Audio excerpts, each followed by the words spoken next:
என் அன்பான பிளேத்தமிழ் நேயர்கள் அனைவருக்கும் இனிய ஆசீர்வாதங்கள். எல்லோரும் இன்புற்றிருப்பதை தவிர வேறொன்றுமறியேன் பராபரமே. நம்ம வாழ்க்கையில் எல்லா நாளும் இனிமையாக இருக்க வேண்டும். சில அதிர்ஷ்டத்தை பற்றி இன்று பேச போகிறேன். நமக்கு அதிர்ஷ்டம் கிடைக்கிறதுக்கு ஏதாவது வழி இருக்கா அப்படின்னு கேட்குறவங்களுக்கு இந்த பதிவு ரொம்ப பிரயோஜனமாக இருக்கும். இந்த காலம், இன்றைக்கி இருக்கிற காலம் நமக்கு சப்போர்ட்டிங்காக இருக்குமா இருக்காதா அப்படின்னு நினைக்கிறவங்களுக்கு இந்த பதிவு ஒரு பிரயோஜனமாக இருக்கும். நான் ரொம்ப சிம்பிளாக ஒரு விஷயம் எல்லாருக்குமே சொல்லுவேன், என் பிள்ளைகள் எல்லாருக்குமே. நம்ம ஏதாவது ஒரு செயல் செய்கிறோம்னா ஒரு நல்ல குருவுடைய ஆலோசனையோடு செஞ்சோம்னா அந்த செயல் வெற்றி பெறும். நிறைய பேர் இன்றைக்கி எல்லாத்துலேயும் தோற்று போகிறோம். இன்றைக்கி பல பேருடைய வருத்தமே என்னென்னா தோற்று போகிறது தான். தொழிலில் தோற்று போகிறோம், மனுஷங்களுடைய அன்பை சம்பாதிக்க முடியாமல் தோற்று போகிறோம், குடும்ப உறுப்பினர்களுடைய வெறுப்பை சம்பாதிக்கிறோம், வருமானத்தில் திருப்தி இல்லாமல் அதிருப்தியை சம்பாதிக்கிறோம், எல்லா திறமையும் இருந்து எந்த ராசியும் இல்லாதது போல் நாமளே ஃபீல் பண்ணுறோம். இப்படி ஏகப்பட்ட சிரமங்களுக்கு நடுவே தான் நாம் எல்லாம் இருக்கிறோம். இந்த சிரமங்களை எல்லாம் இப்போ நல்லதாக மாற்றணுன்னா ஈசன் நினைத்தால் மட்டும்தான் நடக்கும். அந்த பரமேஸ்வரன் நினைத்தால் மட்டும்தான் நம்ம சிரமத்தை எல்லாம் போக்க முடியும். அவர் சில நேரங்களில் நினைப்பார், அவர் நினைக்கிறத நாம் நினைக்கணும், அவ்வளவுதான். இந்த பரமேஸ்வரன் பல ரூபத்தில் இருக்கிறார். அதில் ஒரு ரூபம்தான் காலச்சக்கர ரூபம், சட்ட ரூபம், நீதி ரூபமாக சனியாக இருக்கிறார். சனியும் பரமேஸ்வரன் தான். அப்போ சனீஸ்வரன் பகவானை ஏன் ஆண்டவன் படைச்சார்னா, என் பிள்ளைய என்னால் திருத்த முடியாது, திட்ட முடியாது, வருத்தப்பட வைக்க முடியாது ஆண்டவன். அதனால் எப்படி நாமெல்லாம் பள்ளிக்கூடத்தில் கொண்டு போய் விடுறோமோ அதே மாதிரி ஆண்டவன் என்ன பண்ணுறாரு, சனிக்கிட்ட விடுறாரு. அப்பப்போ சனி பகவானை இவனை கொஞ்சம் நல்லா திருத்தி விடு, நல்லவனாக இருந்தால் நல்லா பாராட்டி விடு, பட்டம் கொடு, கெட்டவனாக இருந்தால் திருத்தி கொடு. இதை தான் சனிகிட்ட சுவாமி சொல்கிறார். அப்போ சுவாமி சொல்கிறதுல நியாயம் இருக்குது. அப்பப்போ நம்மளை டிங்கரிங் பட்டியெலாம் பார்த்துக்கணும். அப்பப்போ நம்ம ஓவர் ஆயில் பண்ணிக்கணும், சர்வீஸ் பண்ணிக்கணும். நம்மளை எப்படி லேப்டாப்லேயே நம்மளை சர்வீஸ் பண்ணிக்கிறோமோ அதே மாதிரி நம்மளை நாம் சர்வீஸ் பண்ணிக்கணும். இப்படி சர்வீஸ் பண்ணுறது தான் சனி, அவருடைய வேலை. இப்போ நம்மளை அவர் எப்படி சர்வீஸ் பண்ண போகிறார் அதை தான் பார்க்க போகிறோம். வாங்க பார்த்துடலாம். மனோ தத்துவ ரீதியாக சில விஷயங்களை உணரக்கூடியவர்கள் தனுசு ராசிக்காரர்கள். மனோ தத்துவம், ஒரு மனுஷனை எப்படி மயக்கணும், ஒரு மனுஷனை எப்படி கேட்கணும், ஒரு மனுஷனை எப்படி கோக்கணும், மனுஷனை எப்படி கிட்டக்க கொண்டு வரணும், அப்படி மன தத்துவம் நிறைய ஏற்படும். இந்த உலகத்தை எளிமையாக புரிந்து கொள்ளக்கூடிய ஆற்றல் கொண்டவர்கள் தனுசு ராசிக்காரர்கள். அப்படிப்பட்ட தனுசு ராசிக்கு அர்த்தாஷ்டம சனி ஆரம்பம். 4வது வீடு அர்த்தாஷ்டம சனி. சரியான பேஸ் மட்டத்தை போட்டு நிறைய பேருடைய மனசில் இடம் பிடிக்கிறதுக்கு இது ஒரு அற்புதமான நேரம். சனி பகவான் ஒரு அற்புதமான நேரத்தை துவங்கிறதுனால 100% வெற்றியை தனுசு ராசிக்காரர்கள் பெற போகிறீங்க. இப்போ ஒன்றே ஒன்று நல்லா தெரிஞ்சுங்க, ஏதாவது படிக்கிறீங்களா, நல்லா படிங்க. வேலைக்கு போகணும், வேலைக்கு ட்ரை பண்ணுறீங்களா, அதை பற்றி தொடர்ந்து ட்ரை பண்ணுங்கள். அதே மாதிரி ஏதாவது வெளிநாடு இடம் மாற்றங்கள், வெளியூர் மாற்றங்களை பற்றி யோசிக்கிறீங்களா, செய்யுங்க. ஸ்தானத்தை வலுவாகக்கூடியதும் தனக்கென்று ஒரு இடத்தை தீர்மானம் பண்ணுவதும் இந்த நேரத்தில் நல்லது. அதுவும் அரசியல்வாதிகளுக்கு ஆனந்தமான நேரம். போட்ட ஸ்கெட்சு கரெக்டாக சக்ஸஸ் ஆகும். ஐடி சம்மந்தமான பீப்புளுக்காக நல்ல நேரம். காதல் கைகூடும், மனசுக்கு பிடிச்ச விஷயங்கள் நடக்க போகுது. சனி பகவான் உங்களுடைய அடிப்படை தகுதியை வளர்க்க போகிறார். இவ்வளோ நாள் நான் விளையாட்டு பிள்ளையாக இருந்துட்டேனே, இவ்வளோ நாள் நான் இப்படி சின்ன பிள்ளைத்தனமாக இருந்துட்டேனே, இவ்வளோ நாள் இப்படி பேசிட்டேனே, இவ்வளோ நாள் இந்த விஷயத்தை கோட்டை விட்டுட்டேனே, இப்படியெல்லாம் நம்ம மனசை நமக்கே கண்டுபிடிச்சி கொடுத்துருவார் சனி பகவான். ஒரே ஒரு விஷயம், வயசில் பெரியவர்களுடைய உடல் நலங்களில் கவனமாக இருக்கணும், பெரியவர்களை பார்த்துக்கணும், பெரியவர்கள்ட்ட ஆசீர்வாதம் வாங்கிக்கணும், யாரையும் நிந்தனை பண்ணக்கூடாது, யாரையும் துச்சமாக மதிக்கக்கூடாது, யாரையும் விட்டு விலகி இருக்கக்கூடாது. அப்பா இந்த சில பேர் சொல்லுவாங்க தனி கொடுத்தணும் போகணும் சாமி அப்படின்வாங்க. தனுசு ராசிக்காரவங்க இப்போ தனி கொடுத்தணும்லாம் போகாதீங்க. இன்றைக்கி வாழ்க்கையில் நம்ம முன்னேறோன்னா, நல்லா இருக்கிறோம்னா யாரோ பெரியவங்க சொல்லி கொடுத்ததை நம்மெல்லாம் ஃபாலோ பண்ணுறதுனால தான் முன்னேறோம், நல்லா இருக்கிறோம். பெரியவர்கள் மட்டும் ஏதாவது ஒரு விஷயத்தை சொல்லிக் கொடுக்கலன்னா நம்மளால ஜெயிக்கவே முடியாது. அதை முதல்ல நம்ம ஃபாலோ பண்ணணும், தெரிஞ்சுக்கணும். பெரியவங்க இல்லாமல் நம்ம இருக்கிறோமா? பெரியவங்க தான் நமக்கு எல்லாமே. ஆனால் பெரியவங்க சொல்லிக் கொடுத்ததோடு நிப்பாட்டிக்கணும். அவங்க தொடர்ந்து இருந்தாங்கன்னா நமக்கு பிடிக்காது. தனுசு ராசிக்காரர்களை இப்போ பெரியவர்களை நீங்கள் ஆதரிக்க வேண்டும். பெரியவர்கள் உங்களுக்கு வசதிகளை ஏற்படுத்தி கொடுப்பார்கள். அவங்க உங்களுக்காக பிளான் போட்டு கொடுப்பாங்க. அப்போ பிளானிங்லாம் இப்போ இனிமேல் உங்கள் கையில் இல்லை. இந்த 2.5 வருஷத்துக்கு வயசில் பெரியவர்கள் தான் பிளான் கொடுக்க போகிறாங்க. தகுந்த மாற்றத்தை ஆண்டவன் ஏற்படுத்துகிறான். நீங்கள் ஏதாவது ஒரு மாற்றத்தை எதிர்பார்க்குறீங்க, சாமி எனக்கு இந்த மாற்றம் நடந்தே தீரணும், எனக்கு வேலையில் மாறணும், வாழ்க்கையில் மாறணும், எனக்கு லைஃப்பில் மாறணும், ஏதாவது ஒரு மாறுதலை நான் ஏற்படுத்தி கொள்ள வேண்டும் என்று நீங்கள் ஆசைப்பட்டால், தனுசு ஆசைப்பட்டால் மாற்றம் உண்டு உண்டு உண்டு, கண்டிப்பாக உண்டு.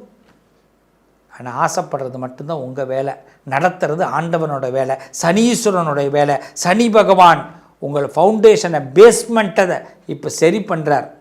இப்போ ஒன்று பின்வாங்கக்கூடாது, எதுக்கும் ஒத்துழைப்பு கொடுக்காமல் இருக்கக்கூடாது, எல்லாத்துக்கும் ஒத்துழைப்பு கொடுக்கணும். ஒத்துழைப்பு கொடுக்குறவங்கள் உயர்ந்து வருவார்கள். Honesty and purity. ஒரு மனுஷனுக்கு நேர்மையும் ஒழுக்கமும் இருந்தால் ஒரு மனிதன் பெரிய இடத்துக்கு வந்துட முடியும். இன்னொருத்தவங்களுக்கு ஒத்துழைப்பு கொடுத்தா அவன் ஆட்டோமேட்டிக்காக மேலே வர முடியும். தனுசுக்கு இப்போ இந்த 3 விஷயங்கள் கை கொடுக்கும். அதை தான் சனி உங்களுக்கு சொல்லி கொடுக்க போகிறார். சனி எதை சொல்லி கொடுக்குறாருங்கிறத பயன்படுத்திட்டு இறங்குங்க. சக்ஸஸ்ஃபுல்லான லைஃபுக்குள்ளே போகிறீங்க. இடைஞ்சலே கிடையாது. எகிரி ஜெயிக்க போகிறீங்க. தாழ்ந்து போகிறதில்ல, தலை நிமிர்ந்து நிற்க போகிறீங்க. வாழ்த்துக்கள். இந்த பரிகாரம்னும் போது எல்லாரும் பண்ணுற ஒரு பெரிய தப்பு என்ன தெரியுமா? யாருக்கு தெரியாமல் போய் பண்ணிட்டு வரோம். அதுதான் தவறு. அங்கே தான் பிரச்சனைகள் முடிய மாட்டேங்குது. பரிகாரத்தில் கூட 4 பேருக்கு சொல்லிட்டு செய்ய சொல்லலை, தெரிஞ்சு பண்ணுங்க. என்றைக்குமே ஒரு மனுஷன் வீட்டில் ரொம்ப சந்தோஷமாக இருக்கேன் அப்படிங்கிறத நம்ம ஸ்டேட்டஸ் போடுறோம், அதனால் பல இழப்புகளை சம்பாதிக்கிறோம். அப்பப்போ சில ஸ்டேட்டஸை சோகமாக வைங்க, அப்பப்போ சில வருத்தங்களை பதிவு பண்ணுங்கள் ஸ்டேட்டஸ் மூலமாக, நண்பர்களுக்கு, சொந்தக்காரவங்களுக்கு, தெரிஞ்சவங்களுக்கெல்லாம். அப்போ குடும்பத்தில் மற்றவங்களாம் ரொம்ப சந்தோஷப்படுவாங்க. என்றைக்குமே நல்லா தெரிஞ்சுங்க, உங்கள் உறவு தான் நீங்கள் கொஞ்சம் கீழே இறங்குனா சந்தோஷப்படும். உங்கள் உறவுகள் தான் நீங்கள் வருத்தப்பட்டால் சந்தோஷப்படும். உங்கள் உறவுகள் தான் ஃபினான்ஷியலாக நீங்கள் டவுன் ஆனால் ரொம்ப சந்தோஷப்படுவாங்க. உங்கள் உறவுகள் தான் உங்கள் வீட்டில் ஏதாவது தேவை நின்று போயிட்டுனா ரொம்ப சந்தோஷப்படுவாங்க. அப்போ உறவுகளை எப்படி சந்தோஷப்படுத்தி பார்க்கணுன்னா ரொம்ப சிம்பிளாக சொல்கிறேன். நீ கஷ்டப்படுற மாதிரி, வருத்தப்படுற மாதிரி, வேதனைப்படுற மாதிரி அப்பப்போ பாவலாக காட்டு, அவன்லாம் சந்தோஷப்படுவான். அதில் உனக்கு வந்த கஷ்டம் போயிடும். இதுதான் 12 ராசியும் செய்யணும். யாரும் இழிச்சவங்க கிடையாது, இழைச்சவங்க கிடையாது. என்றைக்கு ஒரு மனுஷனை ரொம்ப நம்புகிறோமோ அவன் நம்மளை ரொம்ப சுரண்ட போகிறான்னு அர்த்தம், வேதனைப்படுத்த போகிறான்னு அர்த்தம். அப்பப்போ அவனுக்கு நம்ம கொஞ்சோண்டு திருப்தி ஏற்படுத்தணும். விட்டுட்டேன், கொஞ்சம் லாஸ் ஆகிடுச்சு சார் அப்படின்னு சொல்லணும். என் பொண்டாட்டி என்னை திட்டா, என் புருஷன் என்னை திட்டான், கடிச்சு புட்டான்னு கூட சொல்லுங்க, தப்பு இல்லை. என் ஃப்ரெண்டு என்னை ஏமாற்றிட்டான், என்ன பண்ண, என்னடா சோகமாக இருக்கேன்னு எவனாவது வாரம் ஒரு தடவை உங்களை கேட்கணும். என்னடா வருத்தமாக இருக்கேன்னு கேட்கணும். ஏன் சார் இப்படி ஆயிட்டீங்கன்னு கேட்கணும். ஏன் சார் உங்களை ஏம்மா இப்படி டல்லாக இருக்கிறே அப்படின்னு கேட்கணும். ஏம்மா பொலிவிழந்து போயிட்டேன்னு கேட்கணும். இப்படி கேட்க தூண்டுங்க. என்னடா இப்படிலாம் பேசுகிறேன்னு நினைக்கிறீங்களா? அவங்களுக்கு ஒரு சந்தோஷம், நமக்கு அதில் ஒரு ஆனந்தம். அவன் சந்தோஷமானாதான் நம்மளாம் நிம்மதியாக இருக்கலாம். இல்லைன்னா நம்ம சந்தோஷமாக இருக்கிறத பார்த்து பார்த்து வயிறெறிஞ்சி அவங்களாம் நம்மளை இன்னும் வீழ்த்த பார்க்குறாங்க. கடவுளே கொடுக்க நினச்சாலும் உறவுக்காரனும் தெரிஞ்சவனும் அறிஞ்சவனும் வாழ விடமாட்டேங்கிறான். கடனில் தாங்க சார் 1 பவுன் நகை வாங்க வேண்டியதாக இருக்குது, ஆனால் நகையை போட்டுட்டு போனோம்னா ஜொலிக்கிறா பாரு அப்படிங்கிறான். எவ்வளோ வருத்தம் இருக்குது. பிள்ளைகளை ஒரு இடத்துக்கு ஆளாக்கி தேலாக்கி நல்லா வரணும், நான் பெற்றவங்க எவ்வளோ கஷ்டப்படுறோம். எந்த பிள்ளையாவது திரும்பி பார்த்து ரொம்ப தேங்க்ஸ்மா அப்பா, ரொம்ப தேங்க்ஸ்ப்பா அப்படின்னு சொல்லியிருக்கா? இன்னொரு அப்பா அம்மாட்ட சொல்லுவாங்க, எங்கள் அப்பா அம்மாலாம் அந்த அளவுக்கு ஒன்றும் செய்கிறதே கிடையாது, உங்களை மாதிரி எங்கள் அப்பா அம்மா கிடையாது. இவன் போய் அவன்கிட்ட சொல்லுவான், அவன் பிள்ளை இன்னொருத்தன்ட்ட போய் சொல்லுவான். பெத்த பிள்ளைங்க கூட திருப்தி அடைய மாட்டேங்குது. உலகம் அப்படிப்பட்ட உலகத்தில் இருக்கிறோம். அப்போ கடவுள் சில சூத்திரங்களை, எதுக்கு இதிகாசங்கள் புராணங்கள்லாம் படிக்கிறோம்? மனுஷனுடைய மனசை தெரிஞ்சுக்கிறதுக்கு தான். இதை பட்டு தெரிஞ்சிக்க கூடாதுன்னா படித்து தெரிஞ்சுக்கன்னா.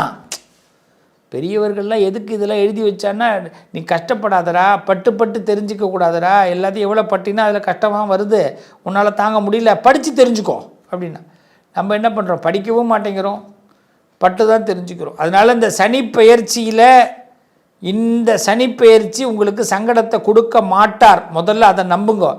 சங்கடம்ங்கிறது நம்ம பக்கத்தில் இருக்கிற சங்கடத்தினால தான். எல்லாம் சங்கடம், உறவு தான் சங்கடம். அது எந்த உறவு வேணாலும் நீங்கள் வச்சுக்கிங்க, அதுதான் சங்கடம். யார் மேலே அதிகமாக நம்பிக்கை வைக்கிறீங்களோ அது சங்கடம். யார் மேலே அதிகமாக பணத்தை கட்டுறீங்களோ அது சங்கடம். இனிமேல் சங்கடத்தெல்லாம் பார்த்து சமாளிங்க. ரொம்ப சிம்பிளாக சொல்கிறேன், எல்லோரும் பிள்ளையாரை கும்பிடுங்க. காலையில் 5 முறை குட்டிக்குங்க, முட்டிக்காதீங்க. குட்டிக்கலைன்னா முட்டிக்கணும். 5 டைம்ஸ் இப்படி குட்டிக்கிட்டிங்கன்னா புத்தி நல்லா வேலை செய்யும், பிரெயின் நல்லா ஆக்டிவ் ஆகும். குட்டிக்க மறந்துட்டோம்னா செவுத்தில் போய் முட்டிக்க வேண்டியதான். தப்பு பண்ணிட்டேனே. பிராணாயாமம் பண்ணணும். மூக்கை நல்லா அப்படி மூச்சை இழுத்து விடணும் 5 டைம்ஸ். அப்போ தான் உள்ளே இருக்கக்கூடிய சுவாசங்கள்லாம் நமக்கு நல்லா சீராக வேலை செய்ய ஆரம்பிக்கும். இது சீராக வேலை செய்யலைன்னா நாம் சிறப்பாக வேலை செய்ய முடியாது, டென்ஷன் ஆகிடுவோம். தோப்புக்கரணம் போடணும். காலையில் பிள்ளையார் கோயிலில் தான் போய் போடணும், இல்லை வீட்டிலே போடலாம். நல்லா மண்டிட்டு போடணும். முடியாதவங்க அட்லீஸ்ட் பாவனையாவது தோப்புக்கரணம் போடணும். 2 காது இப்படி மாறுது. அப்போ தான் ஞாபக சக்தி வளரும். நம்ம நிறைய மறந்துடுறோம். நல்லதை மறக்கிறோமோ இல்லையோ, கெட்டதை மறக்கக்கூடாது. சில பேர் பண்ண கெட்டதை தான் ஞாபகம் வச்சுக்கணும். சில பேரோட குணத்தை மறந்துடக்கூடாது. நம்ம பண்ணுற பெரிய தப்பே அவன் பண்ண தப்பை மறந்துட்டு, அவன் குணத்தை மறந்துட்டு, அவனோடையே நம்ம பாராட்டுவோம், பழகுவோம், திருப்பி நம்மளை ஏமாற்றுவான். திருப்பி பாராட்டுவோம், பழகுவோம், திருப்பி ஏமாற்றுவான். ஞாபகம் வச்சுக்கணும் டெய்லி. இதுக்கு தான் காலையில் பிள்ளையாரை கும்பிட்டது. இதுமாரி இப்படி தான் நினச்சி கும்பிடணும் பிள்ளையாரை, ரைட்டா?